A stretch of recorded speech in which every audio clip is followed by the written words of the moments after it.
Hello guys, what's up. So हम अभी continue कर रहे हैं अपना डीजेबी सॉल्यूशन का classes for CA inter costing. So I am into now budgets and budgetary control chapter. Okay guys, so as I told you that initially to solve questions I am using the institute material, so that even if you don't have my DJB book, which is a composite book of all the questions of ICAI, a very good book for practice purpose, still you should have access to some of the solution. तो उसके लिए आपको institute material open कर लेना है, correct. और ये latest material है, इंस्टीट्यूट वेबसाइट से आप डाउनलोड कर लीजिएगा, क्योंकि कुछ आगे पीछे हो सकता है, कुछ क्वेश्चन एक्स्ट्रा आ गया है, कुछ एक आध हट भी गया है। ओके, अगर उसका एनालिसिस चाहिए कि क्या हट गया क्या आ गया, तो आप हमारे टेलीग्राम चैनल पर चले जाइए, उसमें एक शीट डाल चुका हूँ, हर चैप्टर का एनालिसिस डाल चुके हैं, तो उससे भी आपका काम बन जाएगा।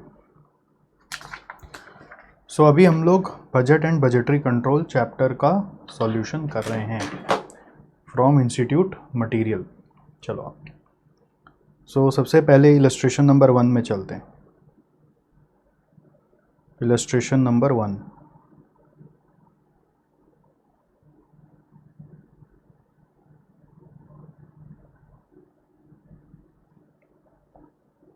ये रहा। फ्लेक्सिबल बजट पे क्वेश्चन है, a factory which operates at 7000 hours at 70% level of activity. तो ये 7000 आवर्स यानी 70% है, तो 100% will be equal to 10,000 hours. और उस पर वेरिएबल एक्सपेंस, सेमी वेरिएबल और फिक्स एक्सपेंस दिया हुआ है। Semi variable expense can go up by 10% between 85 and 95% activity and by 20% above 95% activity. तो 70% पे ये है, 85 से 95 पे 10% बढ़ जाएगा, इसके बारे में बता रहा है। और 95 से ऊपर जाने से 20% से बढ़ जाएगा। Prepare a flexible budget for 80, 90 and 100% activities. बहुत आसान सा क्वेश्चन है।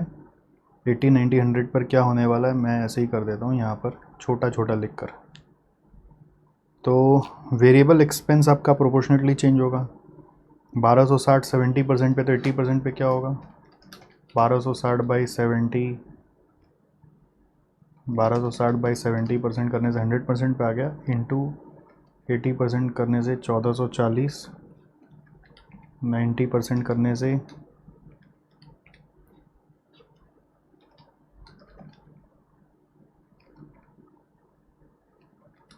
1620 और 100% करने से 1800।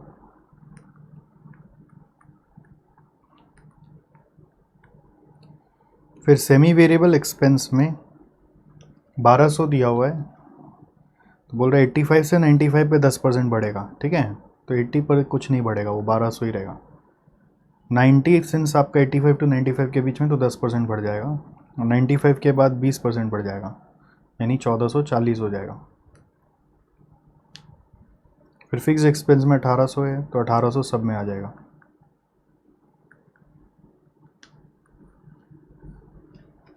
चौदह सौ 1200 और 1800 करके 4440, 4740, 5040।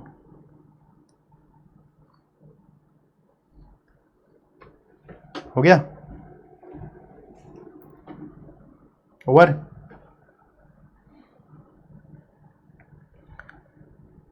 आगे बढ़ते हैं।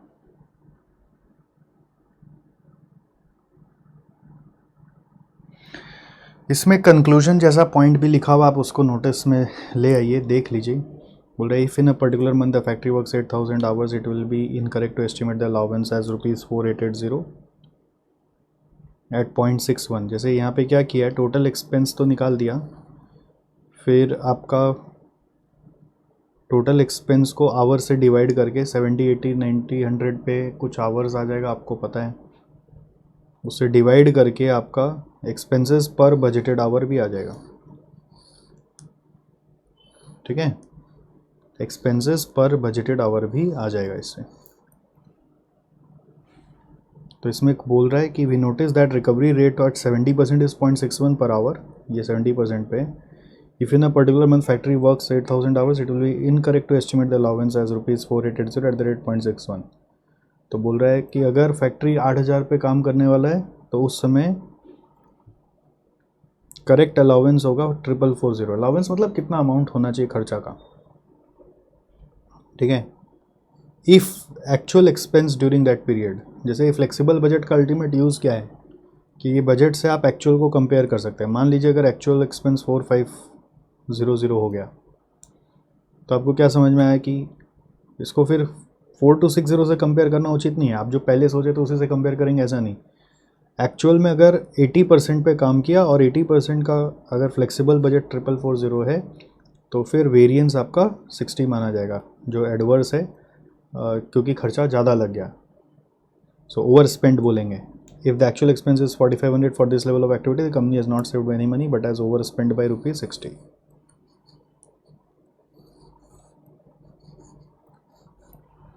समझ में आ गया? चलिए आगे बढ़ते हैं। Next illustration number 2।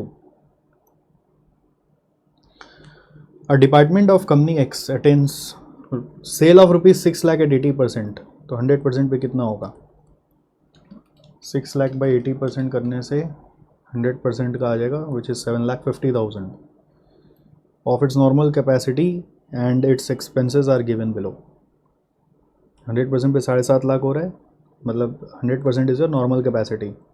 6 lakh at 80% of normal capacity मतलब normal capacity is 100%, so which is equal to 7.5 lakh. Admin cost दिया हुआ है जिसमें ना परसेंट ऑफ सेल्स के हिसाब से दिया वो वेरिएबल होगा, बाकी जो अमाउंट दिया हुआ वो फिक्स्ड माना जाएगा। ये सब फिक्स्ड होगा, फिक्स्ड होगा, फिक्स्ड होगा।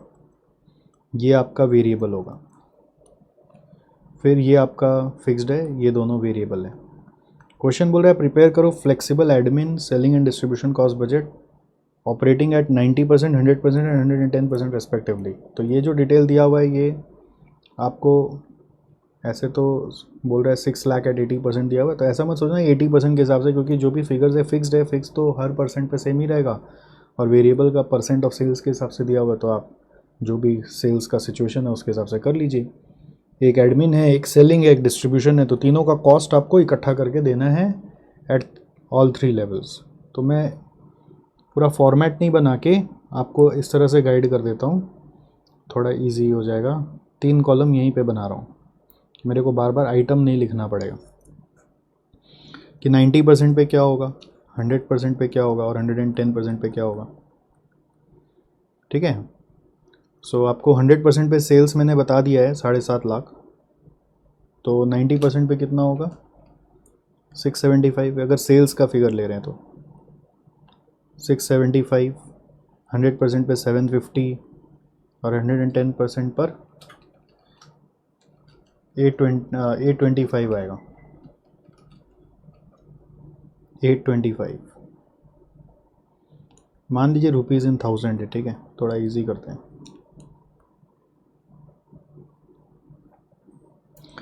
अब एडमिन कॉस्ट ये वाला फिगर जो है ना वो सब में सेम ही आएगा, 90 90 90।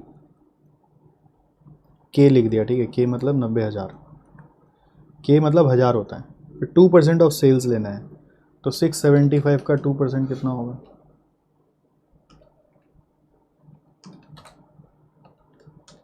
6,75,000 टू 2%, 13,500,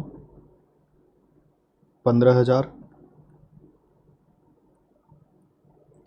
8,25 का 2%, 16,500। ये है 7.5, 7.5, 7.5। ये 8,750, 8,750 और 8,750। फिर 8% ऑफ सेल्स है, 675 का 8%, 54,000, 7.5 लाख का 8%, 60,000, 8,25,000 का 8%, 66,000, 675 का 2%, 13,500, 7.5 का 2%, 15,000, 8,25 का 2%, 16,500। फिर 1% है 675 का 1%, 6750, 7,500, 8250, फिर 1% है तो सेम आ जाएगा, है ना। वेजेस 15,000 है तो सब में 15 आ जाएगा।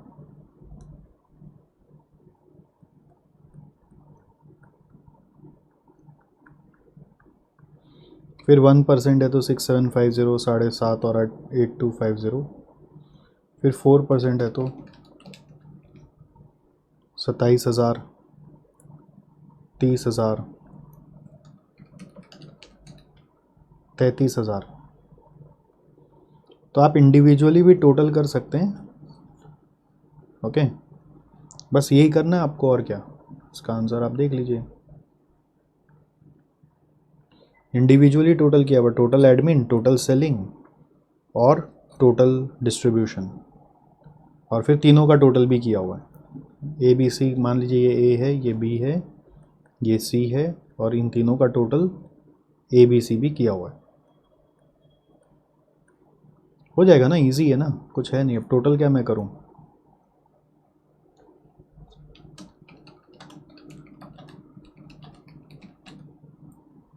ये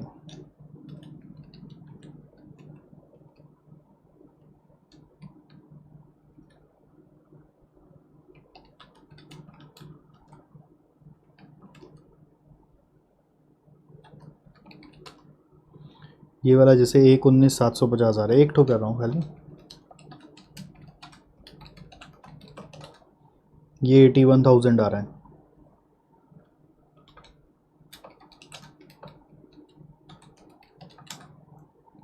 ये 48,750 आ रहा है,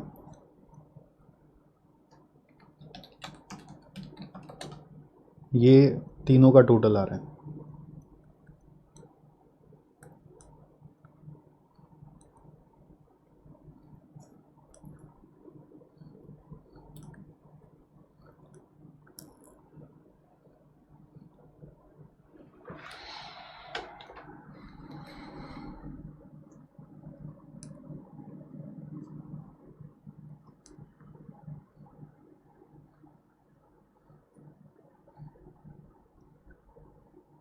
हो गया।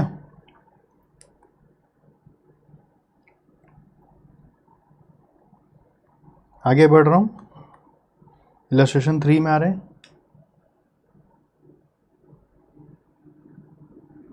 देखो क्या बोल रहा है इसमें, action plan manufacturers normally produce 8,000 units of their product in a month.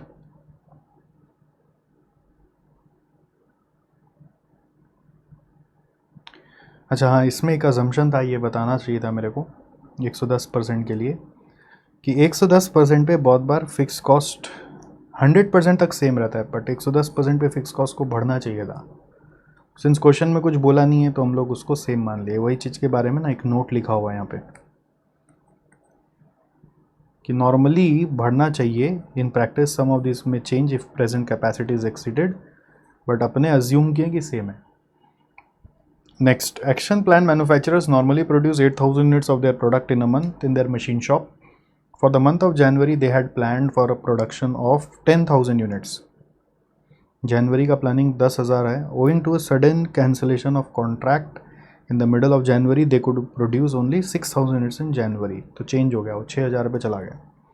Indirect manufacturing costs are carefully planned and monitored in the machine shop, and foreman of the shop is paid 10% of savings as bonus when in any month the indirect manufacturing cost incurred is less than the budgeted provision.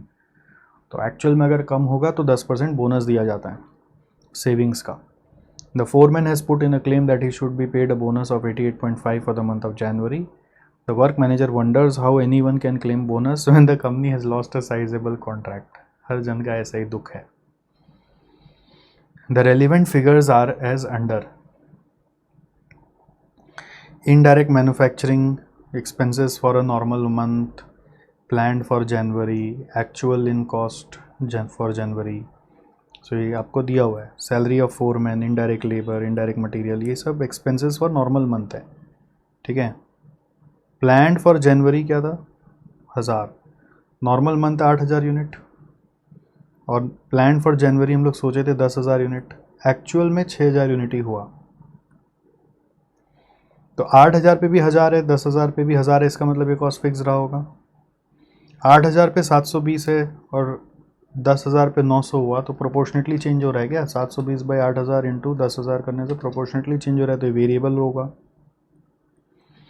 Indirect material 8,000 पे 800 है, 10,000 पे 1,000 है, तो ये भी variable रहा। Repairs देखो 8,000 600 by 8,000 into 10,000 कर रहे हैं ना, तो मैच नहीं हो रहा। 600 बाई 8,000 इंटू 10,000 कर रहे हैं, मैच नहीं हो रहा है ना। तो ये रिपेयर्स एंड मेंटेनेंस आपका सेमी वेरिएबल है। रिपेयर एंड मेंटेनेंस क्या है? Semi variable. What is repair and maintenance? It is semi variable. कैसे पता चला? क्योंकि फिक्स्ड होता तो दोनों में सेम होता, वेरिएबल होता तो प्रोपोर्शनेटली मैच हो जाता। तो सेमी वेरिएबल है, तो इसको ब्रेक करना पड़ेगा फिक्स्ड और वेरिएबल में।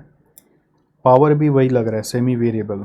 टूल्स कंज्यूम्ड वेरिएबल लग रहा है, देखो 320 बाई 8,000 इंटू 10,000 करने से 400 हो रहा है। रेट्स एंड टैक्सेस फिक्स्ड है, डेप्रिसिएशन फिक्स्ड है, सेम है मतलब फिक्स्ड है, इंश्योरेंस आपका फिक्स्ड है। सो मेन ये दो कॉस्ट को लेके आपको फिक्स्ड और वेरिएबल पार्ट इसका पता करना पड़ेगा। क्वेश्चन पूछ रहा है, do you agree with the works manager? Is the foreman entitled to receive any bonus for the month of January? Substantiate और answer with facts and figures. देखो पॉइंट ये है कि यू कैन नॉट कंपेयर 10,000 units budget with 6,000 units actual cost. So what you should do is you should change for 6,000 units. इसी को बोलते हैं फ्लेक्सिबल बजट। फ्लेक्सिबल बजट का मतलब होता है एक कि budget for different level of activities, दूसरा मतलब होता है फ्लेक्सिबल बजट का कि budget for actual output. So you should change for actual output. Flexible budget का एक दूसरा मीनिंग होता है, फ्लेक्सिबल बजट का एक मीनिंग होता है budget for different level of activities. जब क्वेश्चन बोल they different level of activities तो उसी पे बनना है, और जब question different level of activities नहीं बोला तो flexible budget is supposed to be the budget for actual output, and the best comparison is always with flexible budget and actual. It's not the original budget and actual, because original budget जो 8,000 के लिए सोचा और 6,000 के लिए सोचा तो दोनों में 8,000 ही हमेशा ज़्यादा दिखेगा, एक्चुअल में तो सेविंग्स ही सेविंग्स दिखेगा, है ना। सो 5,875 सोचा हुआ कॉस्ट था, हुआ 4,990। तो आप देखो इन दोनों का डिफरेंस से चेंज आ रहा है 885 का। उसका 10% मिलने का बात था, तो वो 88.5 अपना क्लेम ठोक दिया। बट पॉइंट है कि 10,000 के लिए तो कॉस्ट ज़्यादा ही होगा 6,000 के कंपैरिजन में। जब 6,000 ही बनना है तो बजट तो कम हो जाना चाहिए ना, कंपैरेबल नहीं है। तो कंपैरेबल बनाने के लिए हम लोगों को क्या करना पड़ेगा? हम लोगों को ये बजट को रिवाइज करना है। उसके लिए कॉस्ट को आइडेंटिफाई करने का काम हो चुका है। सेमी वेरिएबल को आपको ब्रेक करना चाहिए कि इसमें फिक्स पार्ट और वेरिएबल पार्ट कितना है। जैसे मैं यहाँ पे ही कर रहा हूँ, मानिए सेमी वेरिएबल में रिपेयर एंड मेंटेनेंस का ब्रेकअप अगर लें तो ये सब आपको आता ही है ना। वेरिएबल पोर्शन कैसे निकलेगा, वेरिएबल पार्ट कैसे निकलेगा इसमें per unit? Change in cost by change in units. तो चेंज इन कॉस्ट है 50 रुपये और चेंज इन यूनिट्स है 2,000। So it is 50 by 2,000। 50 by 2,000 is 0.025। और एक फिक्स कॉस्ट इज़ 600 रुपया माइनस 0.025 इंटू 8,000 इंटू 8,000। तो ये 600 माइनस 200 इज़ 400।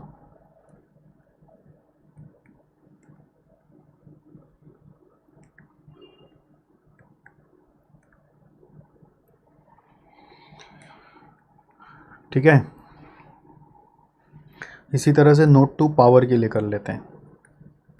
उसमें वेरिएबल कॉस्ट पर यूनिट क्या होगा? 75 बाई 2,000। 75 बाई 2,000 करके आ रहा है 0.0375। और फिक्स कॉस्ट कितना आएगा? आप किसी एक को पकड़ लो, 800 है टोटल, अगर वो 8,000 पे है तो 0.0375 इंटू 8,000 करने से कितना आ रहा है? 300। तो 800 माइनस 300 करके आ रहा है 500। सो ये दो वर्किंग होने से अब हम लोग का स्टेटमेंट सज जाएगा। ठीक है, so now what we are going to do is prepare a statement.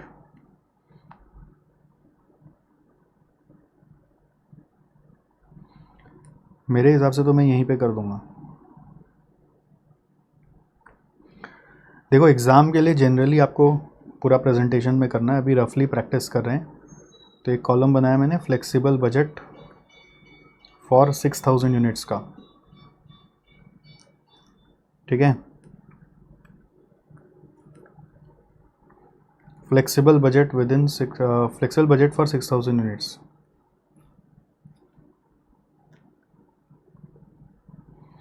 Salary of foreman fixed है तो 1000 ही रहेगा, वेरिएबल है तो 6000 के हिसाब से चेंज हो जाएगा। 720 अगर 8000 का है तो 720 डिवाइड बाई 8000 इंटू 6000 कर लो, तो ये आ रहा है आपका कितना, 540। इनडायरेक्ट मटेरियल वेरिएबल है तो 800 के लिए 8000 है तो 6000 के लिए 600 होगा। रिपेयर के लिए ये वेरिएबल और फिक्स्ड का कॉम्बिनेशन से जोड़ लो, 0.025 इंटू 6000 प्लस 400, 550 आ रहा है। कैसे हुआ, वेरिएबल का 0.025 इंटू 6000 यूनिट के लिए आप कर रहे हैं वर्किंग, तो 0.025 इंटू 6000 प्लस 400। पावर के लिए 0.0375 इंटू 6000 प्लस 500, तो ये आ रहा है 725।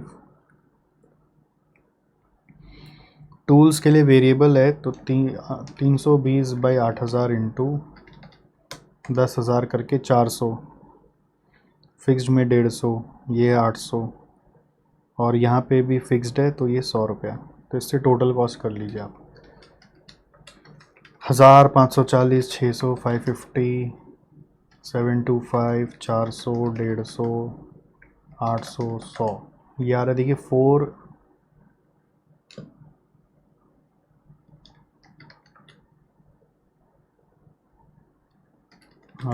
540, 600, 550, 725, यहाँ पे 400 रॉन्ग हो गया। 320 8000 के लिए है तो 6000 के लिए आ रहा है 240, ठीक है। 1000, 540, 600, 550, 725, 240, 150, 800 और 100, सो दिस इज़ कमिंग 4705। अब इसके अगेंस्ट में एक्चुअल में कितना है, 4990, तो एक्स्ट्रा लग गया ना कॉस्ट। आप वेरिएंस निकाल सकते हो हर एक आइटम का, यहाँ पे नील, यहाँ पे 60 एक्स्ट्रा लगा, एडवर्स यहाँ पे 100 एक्स्ट्रा लगा मतलब नेगेटिव में दिखा रहे हैं। यहाँ पे 50 रुपये एक्स्ट्रा लगा, यहाँ पे 15 रुपये एक्स्ट्रा लगा, यहाँ पे 60 रुपये एक्स्ट्रा लगा, यहाँ पे कुछ नहीं लगा, कुछ नहीं लगा, कुछ नहीं लगा, ठीक है। जितना लगना था उतना ही हुआ।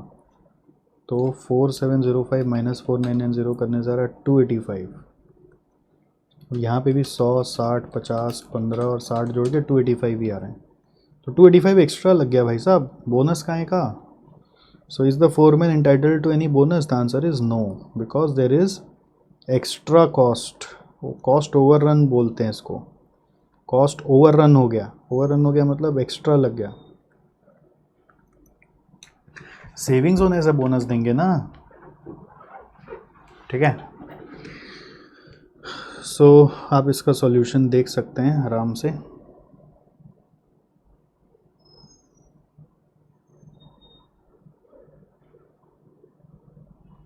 ये देखिए 4990, 285, 4705। अब इंस्टीट्यूट का वर्किंग में ना अननेसेसरी ये दो जो क्वेश्चन में दिया हुआ है वो एक्स्ट्रा में दिया हुआ होता है, उसको लिखने में टाइम चला जाएगा, ऐसे ही पेपर में मारा मारी रहता है टाइम का। तो इट्स बेटर कि आप जो नया करना है वही कॉलम बनाएं।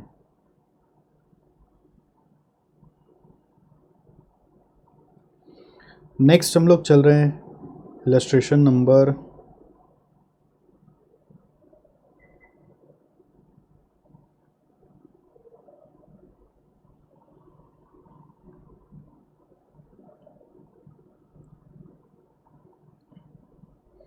4 में।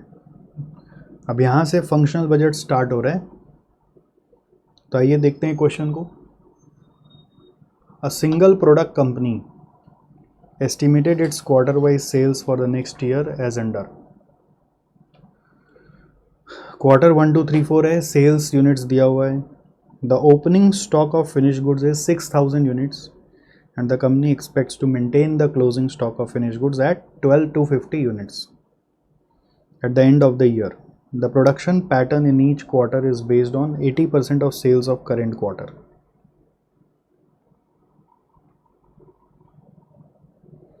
Production pattern in each quarter is based on 80% of sales of current quarter and 20% of sales of next quarter.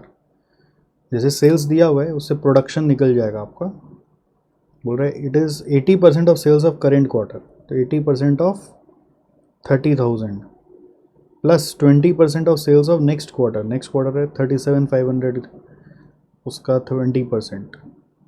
इसी तरह से आगे भी चलेगा. 80% ऑफ 37,500 प्लस 20% ऑफ 41,250. फिर चलेगा 80% ऑफ 41,250 प्लस 20% ऑफ 45,000. फिर चलेगा. यहाँ पे नहीं चल पाएगा. क्यों? क्योंकि 20% किसका लोगे, तो इसका वर्किंग ये होता है कि बैलेंसिंग फिगर से आएगा. आप करेंगे तो समझ में आ जाएगा. Next, the company maintains 20% of sales of next quarter as closing stock. तो हर एक का क्लोजिंग स्टॉक आ जाएगा. तो इसमें क्लोजिंग स्टॉक एक बार निकालते हैं. ये देखिए क्लोजिंग स्टॉक बोल रहे 20% of sales of next quarter. तो फर्स्ट क्वार्टर का क्लोजिंग स्टॉक नेक्स्ट क्वार्टर के सेल्स के हिसाब से आ जाएगा. 20% ऑफ 37,500, तो दिस कमिंग 7.5. उसी तरह से 41,250 का 20% कितना आता है, 8,250 आता है. फिर 45,000 का 9,000 आता है. इसका क्या होगा, इसके लिए ऊपर में लिखा हुआ देखो, opening stock of finish goods is 6,000 unit and company expects to maintain closing stock of finish goods at 12,250 units at the end of the year. तो एंड ऑफ द ईयर का क्लोजिंग स्टॉक 12,250 है. End of the year मतलब quarter 4. अब closing stock मालूम है तो opening stock first का दिक्कत होता है क्योंकि फर्स्ट का प्रीवियस पीरियड से आना चाहिए. तो प्रीवियस पीरियड का डिटेल नहीं है तो फर्स्ट का इसलिए क्वेश्चन में दिया हुआ है 6,000. और बाकी का तो ये जो 1 का क्लोजिंग है वो 2 का ओपनिंग बनेगा ना, तो 7.5. 2 का क्लोजिंग 3 का ओपनिंग बनेगा 8,250, ये 9,000 लाइक दिस. ठीक है. फिर क्या बोल रहा है देखो, ये सारा प्रोडक्शन रिलेटेड डेटा था. और opening stock of material at the beginning of the year is 10,000 kg and closing stock at the end of the year is required to be maintain at 5,000 kg. ये raw material का data है. Material required is 2 kg for 1 unit. फिर company annual requirement of material को 3 quarter में तोड़ के खरीद लेगा. तो पहले एनुअल रिक्वायरमेंट पता करेंगे. रिक्वायरमेंट मतलब कंजम्पशन कितना होना है, उसमें स्टॉक एडजस्टमेंट करेंगे plus closing stock minus opening stock. Annual requirement of raw material का मतलब हो रहा है consumption plus closing stock minus opening stock करेंगे तो हमारे को परचेज मिल जाएगा. और वो purchase consumption plus closing stock minus opening stock करेंगे तो परचेज मिल जाएगा. और वो परचेज को हम लोग क्या करने वाले हैं, वो परचेज को हम लोग 3 पार्ट में तोड़ के खरीदने वाले हैं. फिर वैल्यू ऑफ ओपनिंग स्टॉक दिया हुआ है 10,000 kg जो ऊपर में था उसका वैल्यू है 20,000. और बोल रहा है प्रिपेयर करो production budget, consumption budget, purchase budget और store ledger card using FIFO. तो सब आप लोग का कैसे क्लासेस किया हुआ तो किया हुआ होगा. देखिए प्रोडक्शन बजट बना हुआ है फॉर द ईयर, मैंने बना रखा है. इस तरह से प्रोडक्शन बजट बनाना है आपको. ये पहला आइटम जो बनाना है उसका फॉर्मेट मैंने लिखा हुआ है, क्वार्टर 1, 2, 3, 4. सेल्स आप कॉपी कर लो, वो है 37,500. कॉपी में करना पड़ेगा आपको, ऐसे देखने से नहीं होगा. 37,500, 41,250 और 45. टोटल भी ले सकते हैं आप. तो ये आ रहा है 153,750 plus closing stock. Closing stock निकाल लिया आपने 7.5, 8,250, 9,000 और 12,250. 7.5, 8,250, 9,000, 12,250.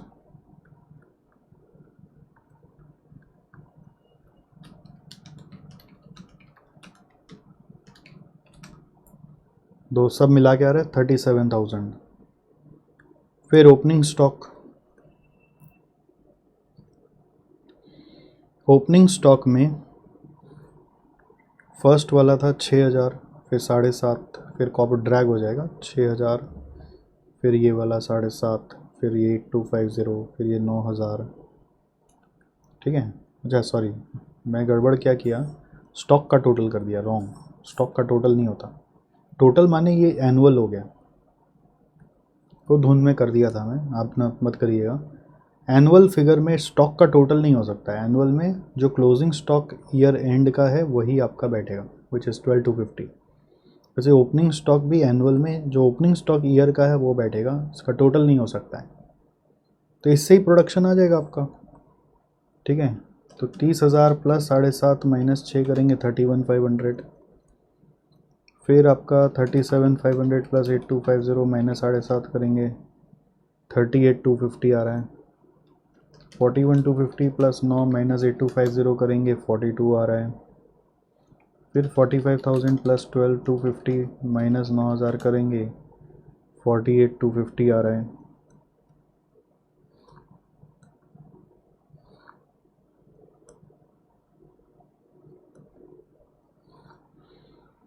और फिर 153,750 प्लस 12,250 माइनस 6,000 करेंगे तो 1,60,000 आ रहा है, ठीक है। This is 1,60,000।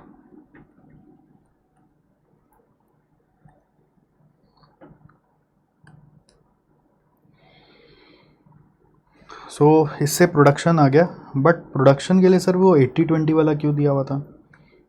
अगर 80-20 से आप कर रहे हो तो देखो आंसर ये आ रहा है 80% ऑफ 30,000 और 20% ऑफ 37,500 से 31,500, यहाँ पे 38,250, यहाँ पे 42, और कॉन्सेंटली देखो यहाँ पे भी ये 3 ही आ रहा है।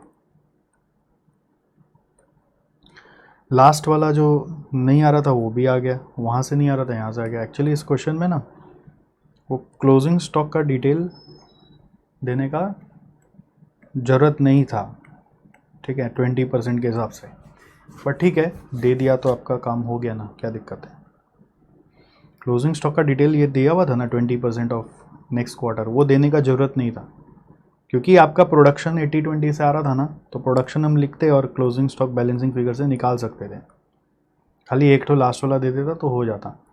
ऐसा ही सम हम लोग क्लास में किए हुए, बट इस सम में दोनों ही दिया हुआ है तो दोनों तरफ से आ गया, एंड इट्स सेम विथ 80-20 वाला लॉजिक, ओके। सेकेंड क्वेश्चन यहाँ पे बोल रहे हैं मटेरियल कंजम्पशन बजट बनाओ। सो सेकेंड क्वेश्चन होगा मटेरियल कंजम्पशन बजट,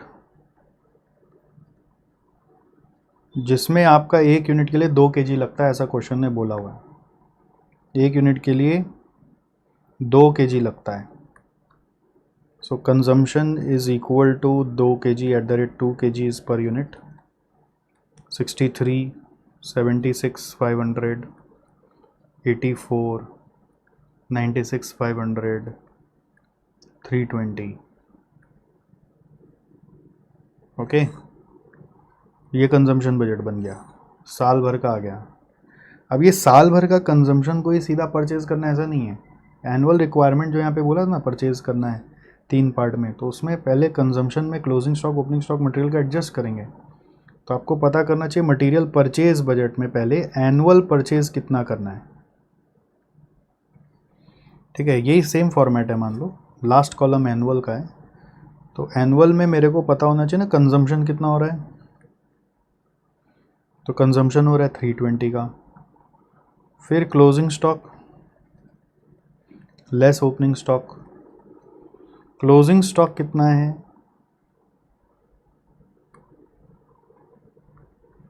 मटेरियल का 5,000 है और ओपनिंग स्टॉक है 10,000, तो ये 5,000 है और ये 10,000 है,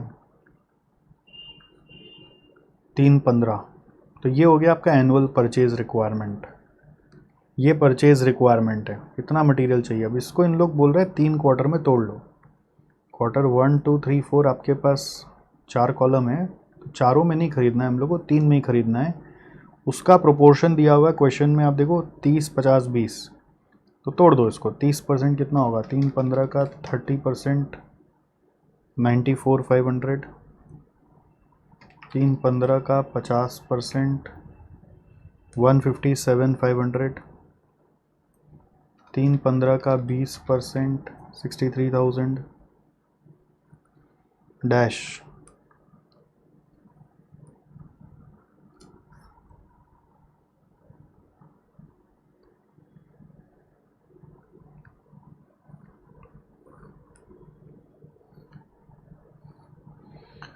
फिर आएगा purchase price per KG which is given to you as 234, तो परचेज अमाउंट आ जाएगा 189, 157,500 इंटू 3 इज़ 472,500 और ये आ रहा है 252, तीनों का टोटल आ जाएगा 9,13,500, 9,13,500 मटीरियल परचेज बजट 9,13,500।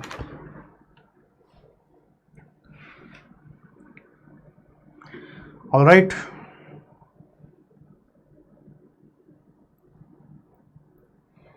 अब इसको लेके एक स्टोर लेजर कार्ड क्वेश्चन बनाने बोल रहा है, तो स्टोर लेजर कार्ड बना देते हैं जो फीफो के हिसाब से बनाना है। तो उसमें डेट के जगह क्वार्टर्स लिखेंगे, फिर रिसीट्स, इश्यूज और बैलेंस। अब store ledger card in this type of sum हम लोग का हैबिचुएटेड नहीं है। रिसीट मतलब होता है जो परचेज करना है, इश्यूज मतलब जो कंज्यूम होना है, और बैलेंस मतलब आपको पता ही है, quantity price amount, quantity price amount, quantity price amount आपको करना है। करेक्ट। तो स्टोर लेजर कार्ड बनाइए आप। सर आप दिखा दीजिए ना, हम लोग कर लेंगे, दिखाने से कुछ नहीं होता, आप कर नहीं पाएंगे, एग्ज़ाम हॉल में होगा नहीं, आपको मेरे साथ साथ करना पड़ेगा। पहले ओपनिंग स्टॉक लिखते हैं। ओपनिंग स्टॉक है यहाँ पर मटेरियल का था 5,000 kg, नहीं 10,000 kg, और उसका वैल्यू दिया हुआ था 20,000। ये देखिए 10,000 kg और वैल्यू दिया हुआ 20,000।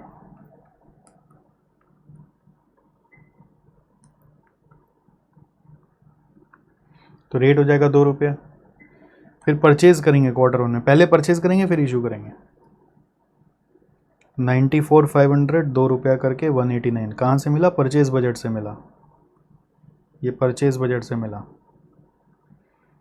और फिर बैलेंस अपडेट करेंगे, फीफो है ना, तो आप चाहें तो 2 रुपया सेम है तो बोल के आप मिला भी सकते हैं, बट मैं हमेशा फीफो का प्रिंसिपल के हिसाब से अलग अलग रखता हूँ, नया को अलग रखता हूँ। फिर कंजम्पशन है 63,000 का,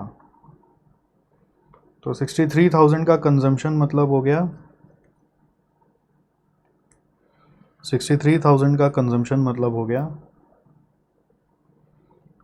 फीफो मतलब पुराना पहले दे दो, 10,000 दो 20,000, 53,500 दो, 63,500 इशू करने के लिए 10,000 पुराना वाला, सॉरी 63 है ना, तो 63 के लिए मेरे को 53 और देना है, तो ये हो गया 1,06,000 और। तो बचा कितना अपने पास? 94,500 में से यदि 53 चला जाए तो 41,500 बच गया।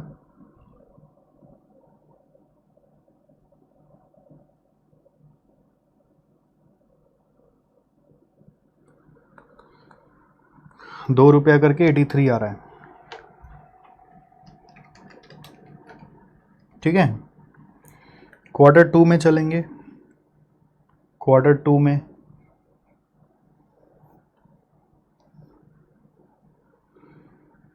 में परचेज कर रहे हैं हम लोग ये वाला 157,500 3 रुपये के हिसाब से, 472,500 आ रहा है। तो बैलेंस अपडेट करो, 41,500 2 रुपये के हिसाब से, 157,500 3 रुपये के हिसाब से,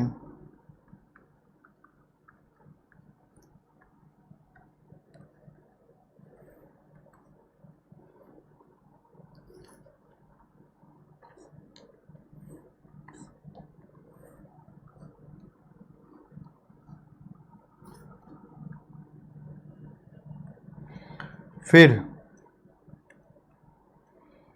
कंजम्पशन बजट में 76,500, कितना कंजम्पशन होना है? 76,500, जिसमें से 41,500 यहाँ से आएगा 2 रुपये के हिसाब से, और 76,500 माइनस 41,500 35,000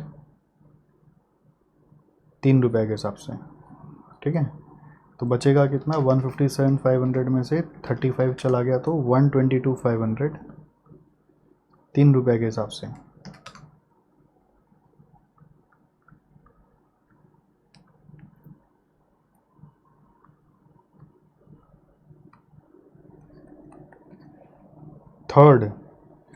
थर्ड क्वार्टर में परचेज करेंगे 63,000 into 4,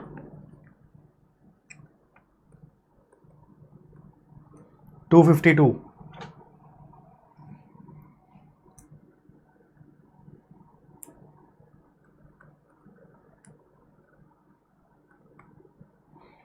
sixty three thousand into 4 करने से 252।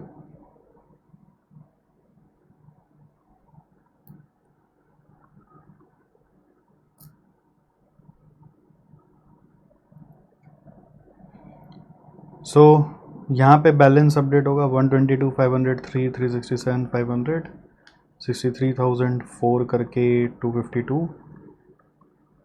अब थर्ड क्वार्टर में कितना कंजम्पशन होना है, 84,000। तो 84,000 आप इशू कर दीजिए 3 रुपये वाला से ही, फीफो से मतलब ऊपर से। 84,500 इंटू 3 करेंगे तो ये आ रहा है 253,500। सो 122,500 माइनस 84,500 करके 38,000 इंटू 3 करके 1,14,000, 63,000 इंटू 4 करके 252। क्वार्टर 4 में नया परचेज नहीं हो रहा है, बस सिर्फ इशू हो रहा है। कितना इशू हो रहा है, कंजम्पशन हो रहा है 96,500 का। तो 38,000 तो यहाँ से आ जाएगा,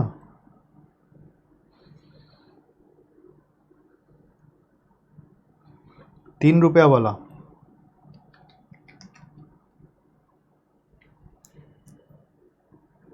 और 96,500 पूरा करने के लिए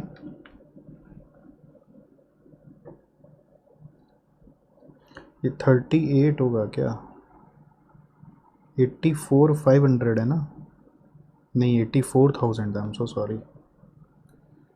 ये 84,000 था, 252 आ रहा है। 84 था ना, मैंने 84,500 लिख दिया, वो 84 होगा।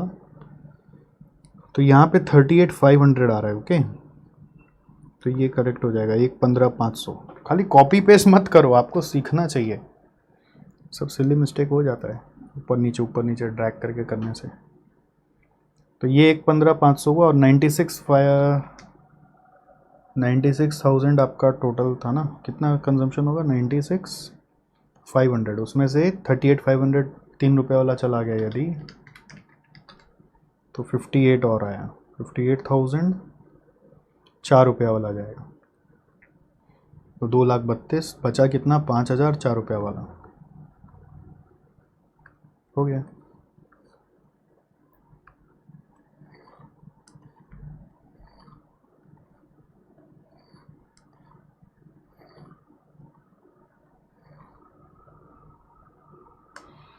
₹5,000 आएगा ₹4 वाला।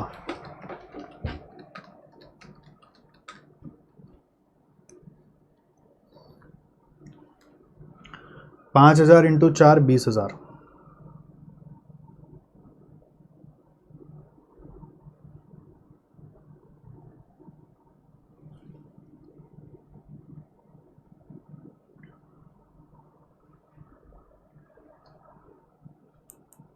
समझ में आया, 5,000 ही आना था, बिकॉज क्वेश्चन में ऑलरेडी हमें पता था क्लोजिंग स्टॉक 5,000 ही आना है। तो उससे वेरीफाई हो जाता है कि आप सही जा रहे थे कि गलत जा रहे थे। नेक्स्ट, ये जैसे भी प्रेजेंटेशन किया हुआ मेरे को कोई मतलब नहीं है उससे, हमारा आंसर आ गया, that is all enough. Illustration number 5 में आ जाएंगे। सो इसमें सेल्स बजट मेन होता है। यहाँ पे बोल रहा है क्वेश्चन में कि कंपनी 3 सब असेंबली में डील करता है, एसीबी, एमसीबी, डीपी, और उसका सेल्स रेशियो दिया हुआ है 3:4:2। ये सेल्स रेशियो हम लोग क्वांटिटी का रेशियो मानेंगे, ठीक है, वैल्यू का नहीं। शेड्यूल ऑफ कंपोनेंट्स मतलब इतना कंपोनेंट यानी रॉ मटेरियल इसके लिए लगता है, एसीबी, एमसीबी, डीपी के लिए ये सब कंपोनेंट्स लगता है। Base board, IC 08, IC 12, IC 26, तो ये एक असेंबली बनाने के लिए एक base board 8 IC08, 4 IC12, 2 IC26 ऐसे लगता है, ठीक है। उसी तरह से MCB, उसी तरह से DPA, उसी तरह से फिर चारों का परचेज प्राइस है। Direct labour, time and variable overheads required for each of the sub assemblies are.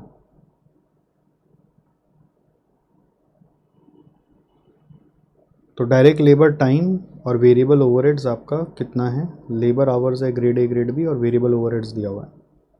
तो लेबर का भी रेट दिया हुआ है 5 रुपये करके और 4 रुपये करके। The labourers work 8 hours a day for 25 days in a month.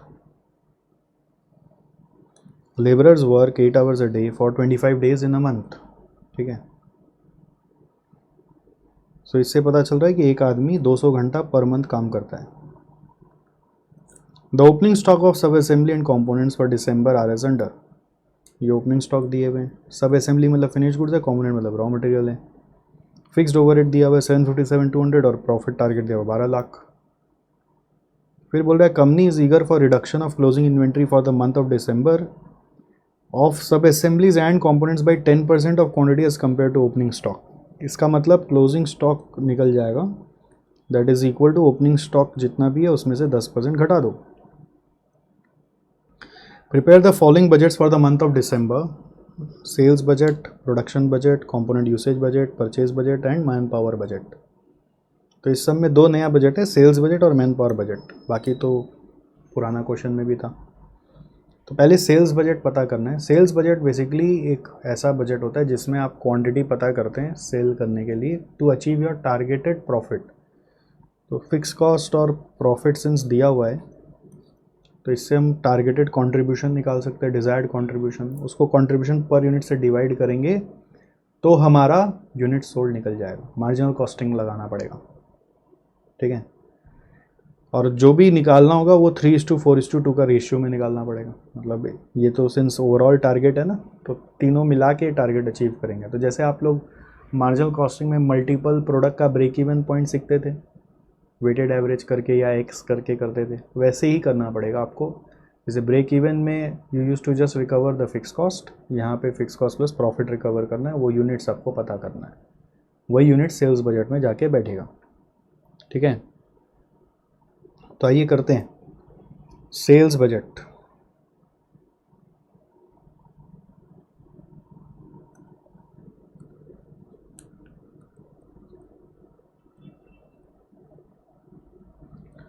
Sales budget को वर्कआउट करने के लिए मेरे को स्टेप बाय स्टेप जाना पड़ेगा।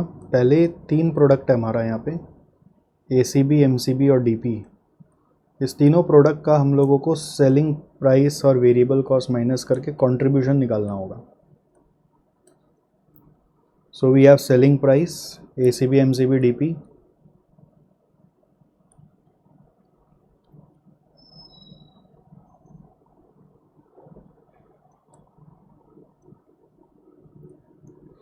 वो दिया हुआ है 520, 500 और 350।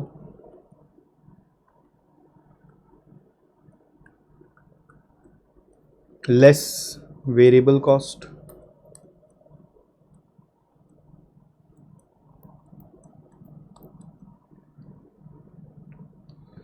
सो वेरिएबल कॉस्ट में पहले कंपोनेंट्स कॉस्ट आएगा,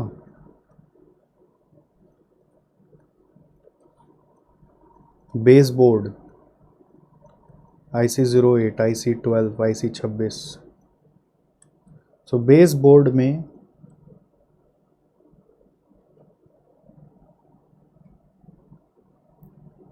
60, 20, 12 और 8 ये इसका रेट्स है, @60, @20, @12, @8। 60, 20, 12, 8 परचेज प्राइस है, 60, 20, 12, 8। अब तीनों में एक एक बेस बोर्ड लगता है तो 60, 60, 60 हो जाएगा। IC08 20 रुपये के हिसाब से 8, 2, 2 तो 160, 40, 40, 160, 40, 40। फिर 12 रुपये के हिसाब से 48, 120 और 48, 48, 120, 48। फिर IC26 8 रुपये के हिसाब से 16, 48, 64।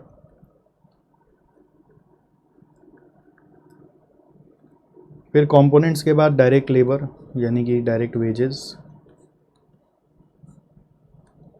डायरेक्ट वेजेस में ग्रेड ए ग्रेड बी,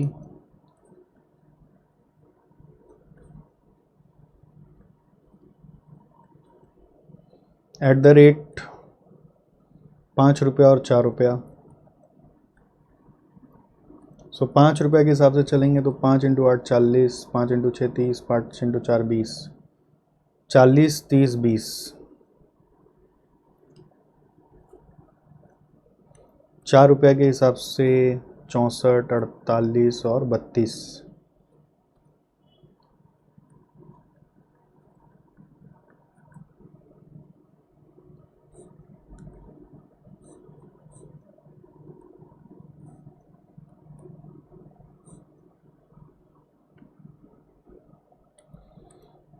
फिर डायरेक्ट वेजेस के बाद वेरिएबल ओवरहेड 36 24 24।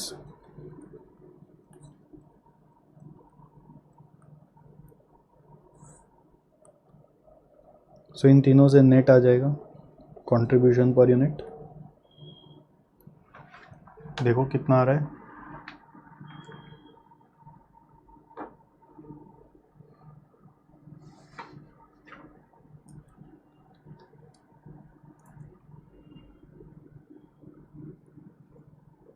ये आ रहा है 96, यहाँ पे आ रहा है 130 और यहाँ पे आ रहा है 62। आप पॉज करके अपने आप करो।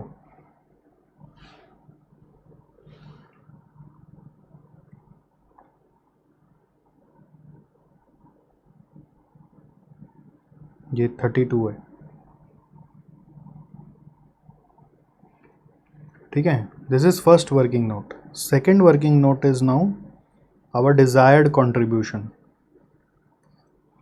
in total, which is fixed cost plus desired profit, that is 757 200 plus 12 lakh, so 1957 200.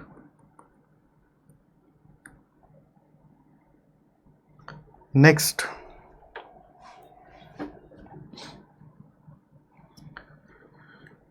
from this two we can now find the sales units.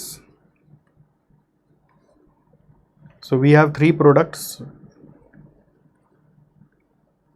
ACB, MCB, DP. Units to be sold we can assume in the ratio 3:4:2, तो 3x 4x 2x हो जाएगा। Contribution per unit we have 96 130 62. Total contribution will be 288x 520x 124x, 288 520 124 करेंगे तो 932x।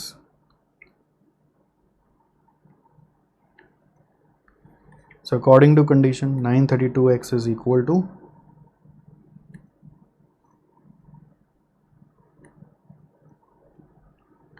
1957 200.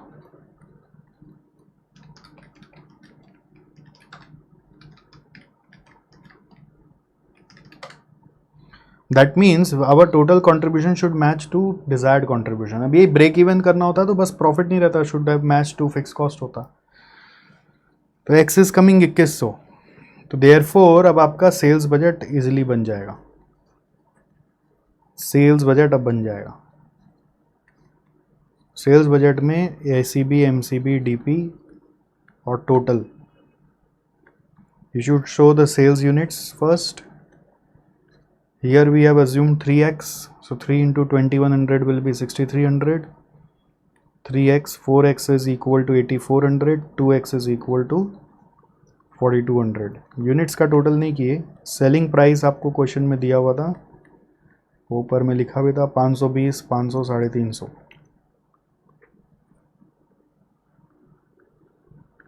सो इससे sales revenue आ जाएगा 6300 into 520 3276, 8400 into 500 42 lakhs, 4200 into 350 1470, और इन सब का टोटल ले लेंगे, सब मिला के आ रहा है 8946।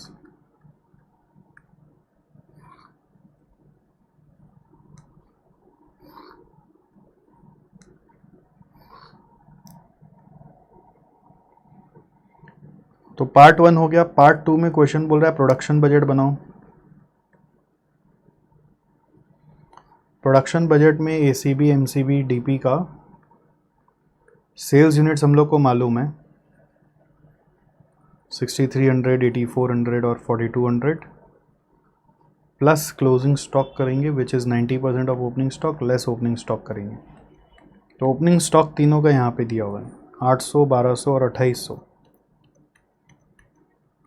800, 1200 और 2800 और क्लोजिंग स्टॉक आपको 90% लेना है। तो ये 720, ये 1080 और ये है 2520।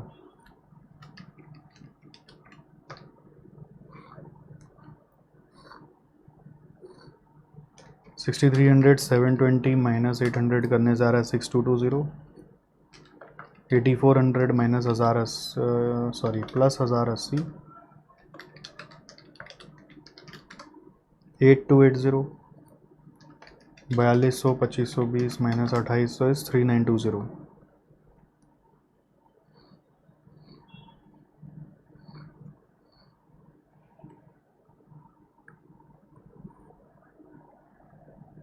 हो गया।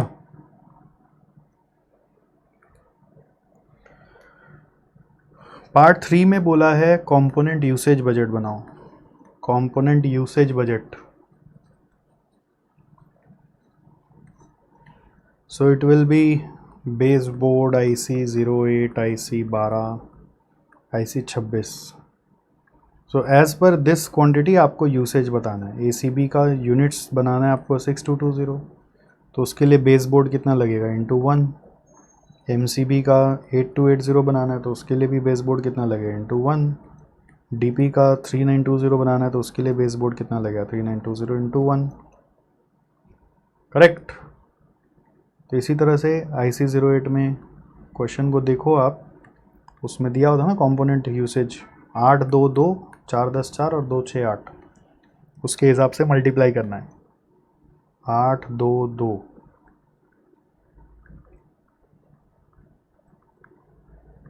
और फिर क्या है 4 10 4, तो 6220 इंटू 4 8280 इंटू 10 3920 इंटू 4, फिर 6220 इंटू 2 8280 इंटू 6 3920 इंटू 8,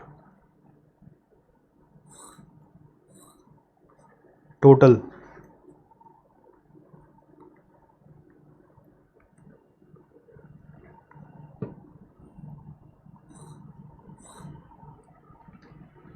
ठीक है 6220 8280 3920 करके आ रहा है 18420।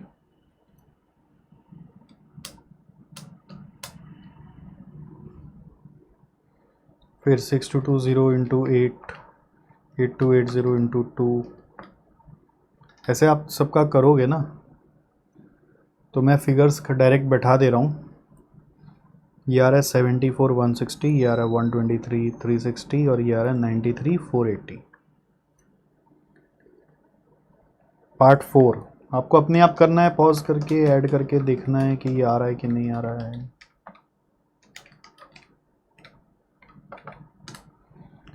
फिर आ रहा है कंपोनेंट परचेज बजट। सो परचेज बजट कैसे आएगा, यही वाला क्वांटिटी को लेकर हम लोग कंपोनेंट यूसेज को लेकर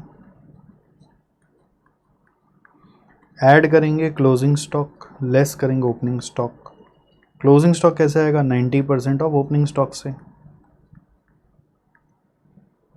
सो ओपनिंग स्टॉक है 1600 1200 6000 4000, उसका 90% है 1440 1080 5400 और 3600 टोटल। तो ऊपर वाला में ये एडजस्ट कर देंगे, अगर 18420 प्लस 1440 माइनस 1600 तो ये आ रहा है 18260। ये परचेज का क्वांटिटी आ रहा है, ठीक है। उसी तरह से यहाँ पे आ रहा है 74,040, 122, 760, 93,080।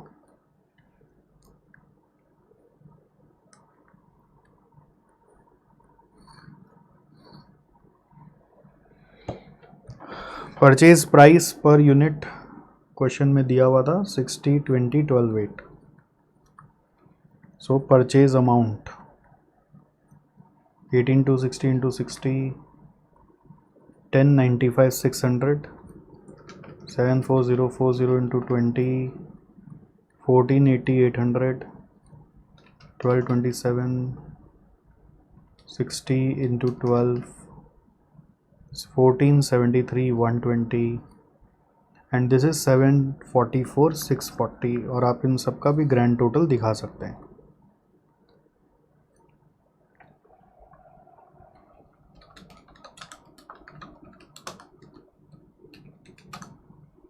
which is coming 47 94 160।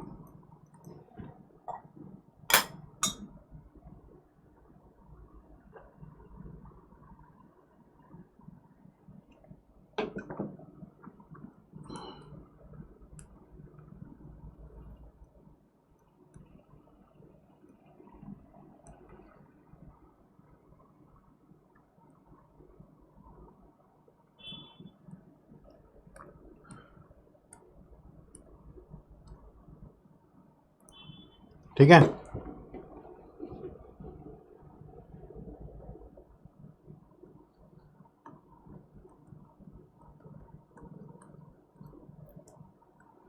And lastly we have part 5 में man power budget. Man power budget is suppose to show the total wages and number of workers required. So आपको कैसे भी फॉर्मेट बना लेना है, कोई दिक्कत नहीं है। जैसे आप ACB MCB DP का भी कर सकते हैं, या फिर आप ग्रेड A ग्रेड B का भी कर सकते हैं, grade A grade B total ऐसे भी कर सकते हैं। तो पहले आवर्स रिक्वायर्ड पता कर सकते हैं आप।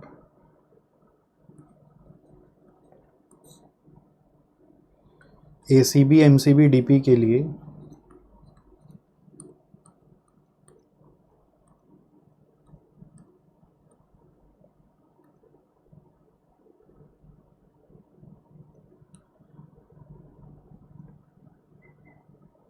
आवर्स रिक्वायर्ड है यहाँ पे देखो 8 6 4 16 12 8, 8 6 4,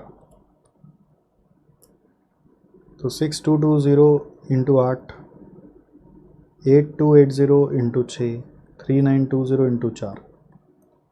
इसी तरह से 6220 इंटू 16, 8280 इंटू 12 और 3920 इंटू 8। तो इससे टोटल आवर्स आ जाएगा आपका। ठीक है, तो आप इसको ऐड करो, पॉज करके अपने आप ऐड करो। देखो ये फिगर आ रहा है 115120 एंड 23024 240 230 240।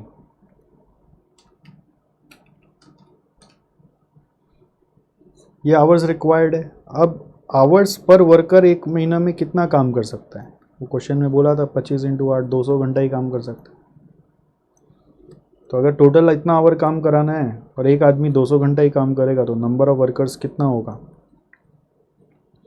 डिवाइड कर दीजिए। 115120 बाई 200 करने से आ रहा है 575.6, तो 576 वर्कर ले लीजिए। 230 240 बाई 200 करेंगे 1151.2 आ रहा है। 0.2 वर्कर तो नहीं आएगा, पूरा वर्कर आएगा, 1152 आएगा। Got it.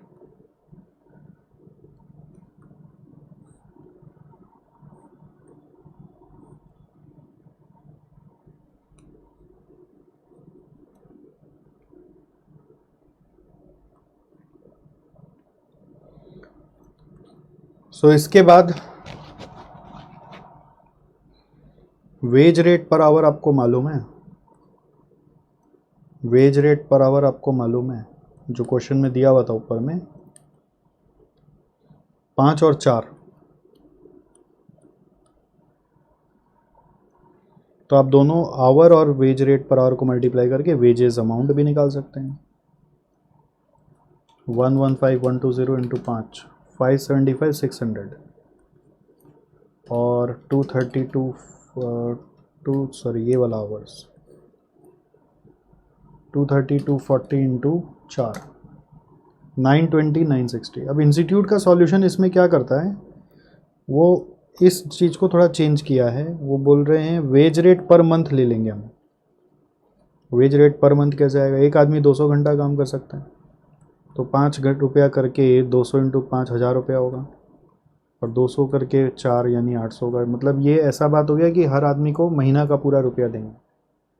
तो अगर मंथली मालूम है फिर नंबर ऑफ वर्कर से मल्टीप्लाई किया जाएगा, पर मंथ पर वर्कर हो गया। तो नाउ टोटल वेजेस निकालने के लिए ऊपर वाला अमाउंट को नंबर ऑफ वर्कर से मल्टीप्लाई कर रहे हैं। तो मेरे को समझ नहीं आया, मेरे को लगा फिर ये फिक्स्ड वेजेस हो गया ना एक तरह से, तो कि भैया मंथली पैसा देना पड़ेगा, मतलब क्या हुआ। इंस्टीट्यूट ऐसे कर रहा है तो मैं आपको बता दिया। सर तो एग्ज़ाम में कौन सा करेंगे इंस्टीट्यूट जिंदाबाद, वो ज़्यादा सही है भैया, कौन रिस्क लेते हो। मैं कौन हूँ, मैं तुच्छ प्राणी हूँ, इंस्टीट्यूट के सामने मैं तुच्छ हूँ, तुच्छ। हम लोग दोनों कुछ नहीं हैं, वो भगवान है। तो जो वो चाहते हैं वही होना चाहिए।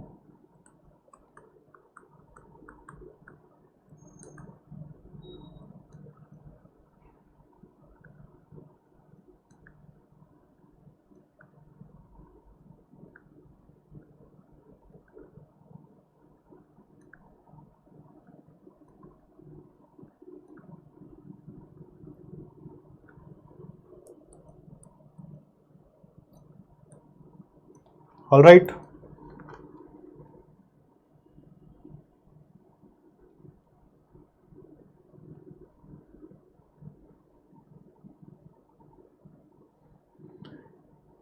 आगे बढ़ते हैं। देखो ये सब किया हुआ हो गया, आपको समझ में आ गया होगा। नेक्स्ट आ जाइए master budget. Master budget is just like making a profit and loss account. Okay, master budget को लेके कभी कोई पैनिक नहीं करेगा। It's just like making a profit and loss account. So prepare master budget. Sales दिया हुआ है 6 lakh 2 lakh, material cost 60% of sales है तो ले लो। 8 लाख का 60% होता है 480। Direct wages 20 workers eight 150 per month बोल रहा है, तो ये आपका ईयर का बनाना है, ठीक है। तो 20 इंटू 150 इंटू 12 36,000 आ रहा है, इंटू 12 कर देंगे। फिर 500 पर मंथ है इनडायरेक्ट लेबर में वर्क्स मैनेजर का, तो इंटू 12 कर देंगे, 6,000 आ जाएगा। 400 इंटू 12 कर देंगे, 4,800 आ जाएगा। स्टोर्स 2.5% ऑन सेल्स है, तो 8 लाख टोटल सेल्स है, उसका 2.5% 20,000 आ जाएगा। ये 12,600 है, ये 3,000 है, ये 8,000 ही रहेगा। अदर सन्ड्रीज 10% ऑन वेजेस है, तो वेजेस आपका 36,000 आया था ना। वेजेस कितना आया था, 36,000 ही तो आया था।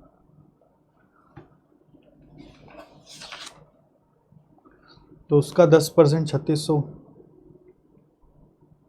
और एडमिन सेलिंग 36,000 पर ईयर ही है। तो मास्टर बजट मतलब प्रॉफिट निकाल दो बस। तो ये 8 लाख में से सब सब्ट्रैक्ट कर दो। 8 लाख माइनस 4 80 माइनस 36 6,000 4800 20,000 12,600 3,000 8,000 3600 36,000। तो ये आ रहा है 1,90,000 प्रॉफिट। बस इसी को वापस से सजा देने का और कुछ नहीं। अब ये लोग ज़बरदस्ती का fixed overhead variable overhead classification भी किया है। ये बड़ा रिस्क होता है एग्ज़ाम में। आपको कैसे पता चलेगा कि ये फिक्स्ड है कि ये वेरिएबल है। अब अगर आप वो लॉजिक से चलेंगे जो मशीन आवर रेट में सीखते थे ओवरहेड में, स्टोर स्पेयर्स रिपेयर और सन्ड्री आप वेरिएबल बना रहे, तो जो जो सेल्स के ऊपर है उसको इन लोग वेरिएबल बना दे रहे हैं। ये वेरिएबल, अदर सन्ड्रीज परसेंट में दिया है तो वेरिएबल, और रिपेयर्स को ज़बरदस्ती वेरिएबल में डाल दिया है। तो ये क्यों किया है ये मैं नहीं जानता। अब ये करना है कि नहीं करना है ये मैं नहीं गारंटी दे सकता, आपको याद रहे तो आप कर दो, अगर सम याद हो जाता है तो बहुत अच्छी बात है, नहीं तो मेरे नज़र में आप सेल्स माइनस सारा कॉस्ट करके आओ। सो एक नंबर कटेगा कटेगा, उतना माथा मत लगाना, सम राइट हो जाए वो ज़्यादा इंपॉर्टेंट है। हो गया। नेक्स्ट कौन सा आ रहा है, इलस्ट्रेशन नंबर 7। तो इसमें डिफरेंट टाइप्स ऑफ रेशियोज निकालने हैं आपको। How following data is available for DKG and company. Standard working hours are 8 hours per day of 5 days per week. So this is your 40 hours. Maximum capacity is 50 employees. Actual working is 40 employees. Actual hours expected to be worked per 4 week is 6,400 hours.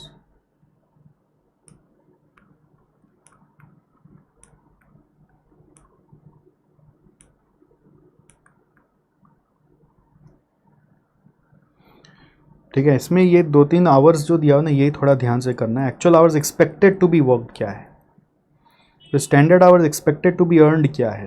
Actual hours work तो clear है, ये actual hour ही है। Standard hours earned in the 4 week period ये क्या है, ये 3 चीज़ थोड़ा कम समझ में आता है।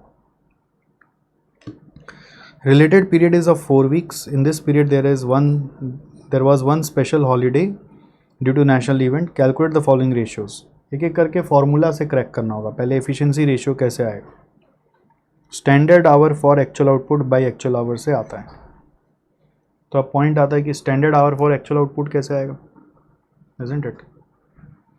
ये कैसे आएगा, standard hour for actual output, how will this come.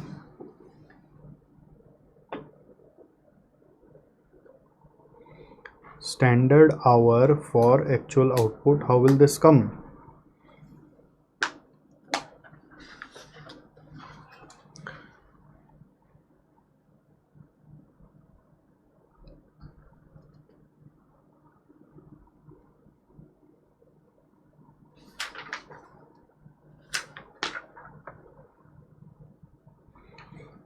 कुछ कुछ थोड़ा सा इस सम का यही ट्रिक होता है कि फॉर्मूला याद होने के बाद भी ना अटक से जाते हैं।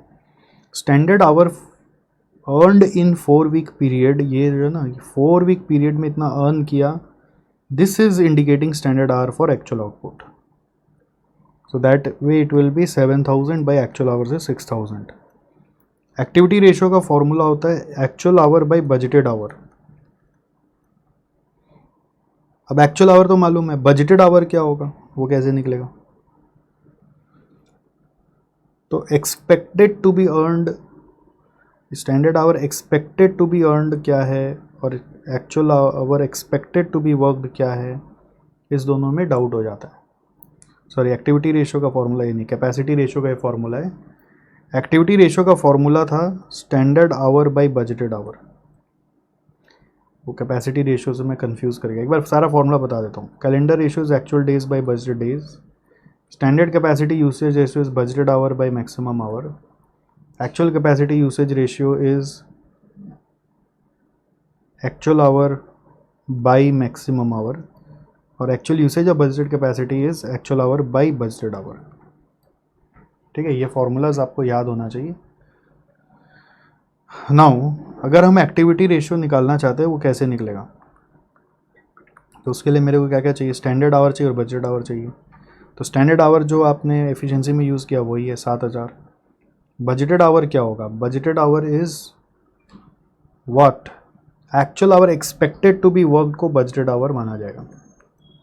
लैंग्वेज का झोल झाल है, इससे बचना पड़ेगा। ठीक है, क्लियर लिखा होता तो आपके लिए दिक्कत नहीं आता। तो ये सेकंड रेशियो हो गया, एफिशिएंसी वाला फर्स्ट हो गया। थर्ड में कैलेंडर रेशियो है। कैलेंडर रेशियो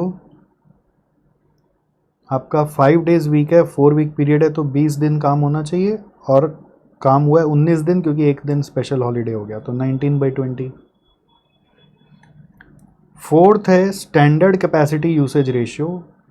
जैसे कैपेसिटी यूसेज वर्ड जब वो यूज़ कर रहा है ना, कैपेसिटी यूसेज, तो उसको मैक्सिमम आवर पे बेस करा रहे हैं। मैक्सिमम आवर कितना होगा, तो देखो सबसे ज़्यादा जो आवर है standard hour expected to be earned, यही मैक्सिमम आवर होगा और क्या होगा, है ना। आप ऐसे भी चेक कर सकते हैं, मैक्सिमम कैपेसिटी 50 एम्प्लॉयज़ का है, तो 50 एम्प्लॉयज़ 8 घंटा करके 5 दिन काम करेगा, कितना होगा, 8 5 40 इंटू 50 2000, और 4 वीक है तो 8000। तो इस तरह से मैक्सिमम का वेरीफाई हो जाता है। तो it should be 8 into 5 into 50 employee है और 4 वीक का 8000 आ रहा है, तो ये मैच हो गया। तो ये तसल्ली हो गया कि ये मैक्सिमम है। तो अब ये पता चलता है कि इसमें से एक बजट है, एक स्टैंडर्ड है। तो स्टैंडर्ड वर्ड से लिखा हुआ है तो स्टैंडर्ड समझ लो, एक्चुअल वर्ड से लिखा हुआ है एक्सपेक्टेड वर्ड तो उसको बजटेड समझ लो, एक्चुअल आवर एक्सपेक्टेड से कुछ भी। एलिमिनेशन रूल बोलते हैं इसको, कि ये पकड़ में आ गया तो इसको हटा दिया, अब 2 बचा। अब 2 बचा में तो standard our earned in 4 week period actual output जैसा फील दे रहा है, तो उसको हटाया तो बचा हुआ बजटेड आवर बन गया।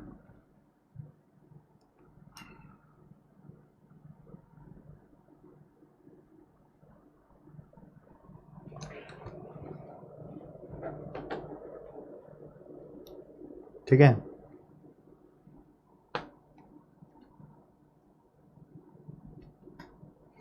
चलिए एक्चुअल वर्किंग 40 एम्प्लॉय क्यों दिया हुआ है सर, ये बजटेड आवर को इंडिकेट कर रहा है कि सोचे थे मैक्सिमम कैपेसिटी इतना, एक्चुअल वर्किंग मतलब शायद ये प्रैक्टिकल कैपेसिटी को बताना चाह रहा है, एक तरह से आप वैसे रिलेट कर सकते हैं। 4th नंबर है actual capacity usage ratio.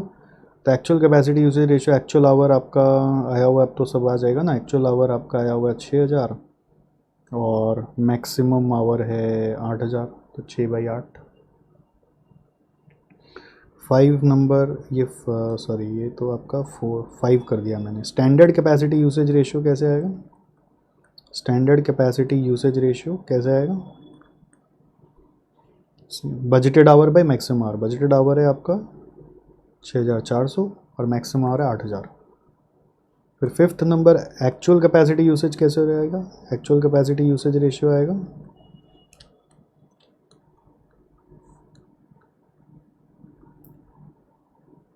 Actual capacity usage कैसे आएगा, actual hour which is equal to 6000 by maximum hour which is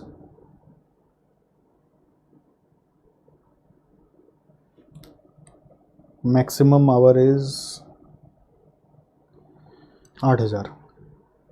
और actual usage of budgeted capacity कैसे आएगा, actual usage of budgeted capacity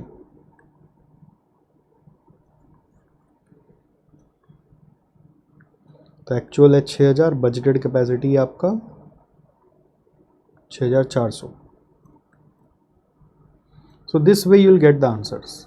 main क्या, एक तो formula याद रखना पड़ता है, और दूसरा इस सम का खूबी क्या है कि एक्चुअल कौन सा है, बजटेड कौन सा है, मैक्सिमम कौन सा है, वो नहीं समझ में आता। तो मैक्सिमम फिर भी क्लियर हो जाता है कि मैक्सिमम कैपेसिटी दिया हुआ तो उससे रिलेट कर लेते हैं।